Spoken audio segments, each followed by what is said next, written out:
उत्तर भारत का एक छोटा सा गांव धर्मपुर, जो हरियाली और शांत वातावरण के लिए जाना जाता था। लेकिन इस गांव में एक खेत ऐसा भी था जिसे लोग मृत्यु का खेत कहते थे। वहां एक बिजूका खड़ा था जो किसी आम बिजूके जैसा नहीं था। उसकी पुरानी फटी फटी साड़ी, लकड़ी का काला चेहरा और लाल आंखों जैसे बटन देखकर किसी की भी रूह कांप जाए, ऐसा बिजूका था। गांव में एक अफवाह फैली थी कि वह बिजूका रात के अंधेरे में चलता है और जिसने उसे छूने की कोशिश की वह लौटकर कभी घर नहीं आया।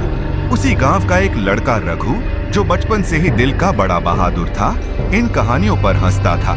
एक दिन उसने अपने दोस्तों के साथ शर्त लगाई कि वह बिजूके को छूकर दिखाएगा। रात का समय था, आसमान में बादल छाए हुए थे और हल्की हल्की हवा चल रही थी। रघु अपने दोस्तों के साथ उस खेत में पहुंचा। बिजूका शांत खड़ा था, लेकिन उसकी मौजूदगी से एक अजीब सा डर महसूस हो रहा था। ये सब बकवास है, रघु ने कहा। देखो, मैं इसे छूकर आता हूँ। जैसे ही उसने बिजूके की लकड़ी के चेहरे को छुआ, खेत के चारों ओर से ठंडी हवाओं के झोंके चलने लगे। रघु दोस्तों ने देखा कि बिजूके के लाल बटन जैसे आंखें अचानक चमकने लगी। रघु चिल्लाने लगा, मेरे हाथ, ये मुझे पकड़ रहा है। रघु दोस्त भाग गए।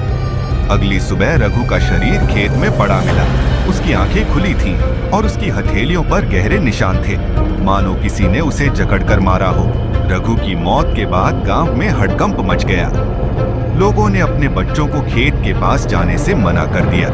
गांव का मुखिया राम सिंह कहने लगा, इस खेत के पीछे कोई पुरानी ताकत छुपी है। यहाँ जो भी गया वह वापस नहीं आया। गांव के सबसे बुजुर्ग व्यक्ति दीनानाथ ने इस बिजूके की सच्चाई बताई। ये खेत कभी ठाकुर अमरपाल का था। अमरपाल बहुत लालची और निर्दयी था। उसने अपनी जमीन की रक्षा के लिए एक तांत्रिक से एक बिजूका बनवाया था। तांत्रिक ने उस बिजूके में एक आत्मा बांध दी ताकि वह खेत की रक्षा कर सके। लेकिन अमरपाल ने तांत्रिक को उसकी मेहनत का इनाम नहीं दिया। तांत्रिक ने गुस्से में उस आत्मा को आजाद कर दिया, लेकिन वह आत्मा बिजूके में फंस गई। दीनानाथ की कहानी सुनकर गांव के लोग और भी डर गए। गांव का एक युवक अजय, जो इन सब बातों को अंधविश्वास मानता था, उसने निश्चय किया कि वह इस डर को खत्म करेगा। मैं उस बिजूके को जलाकर दिखाऊंगा, यह सब झूठ है, उसने कहा।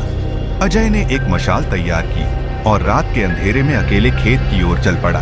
खेत के पास पहुंचते ही हवा ठंडी हो गई। वह बिजूका अब भी वहीं खड़ा था। उसकी आंखें घूरती हुई लग रही थीं। अजय ने मशाल उठाई और बिजूके को जलाने की कोशिश की। जैसे ही मशाल ने बिजूके को छुआ, पूरा खेत अचानक अंधेरे में डूब गया। अजय ने महसूस किया कि उसके चारों ओर से कोई चीज आ रही है। कौन है? अजय ने कांपते हुए पूछा। तभी बिजूका हिलने लगा। उसकी आंखें खून जैसी लाल हो गईं और वह धीरे धीरे अजय की ओर बढ़ने लगा। अजय ने भागने की कोशिश की, लेकिन उसके पैर मिट्टी में धंस गए। गांव के कुछ लोग जो अजय को रोकने की कोशिश कर रहे थे, उसकी चीख सुनकर दौड़ पड़े। उन्होंने देखा कि अजय जमीन पर पड़ा है और बिजूका उसके ऊपर झुका हुआ है, लेकिन किसी की हिम्मत नहीं हुई कि वे उसे बचाएं। तभी दीनानाथ वहां पहुंचे। उनके हाथ में एक पुराना ग्रंथ था। उन्होंने जोर से मंत्र पढ़ना शुरू किया। बिजूका चीखने लगा और अचानक वह जलने लगा। चारों ओर धुएं और चीखों की गूंज होने लगी। जब सब कुछ शांत हुआ तो बिजूका गायब हो चुका था। अजय बेहोश था, लेकिन वह जीवित था। दीनानाथ ने बताया, यह आत्मा अब मुक्त हो गई है, लेकिन याद रखना, लालच और अन्याय कभी माफ नहीं होते। ये खेत अब हमेशा के लिए खाली रहेगा।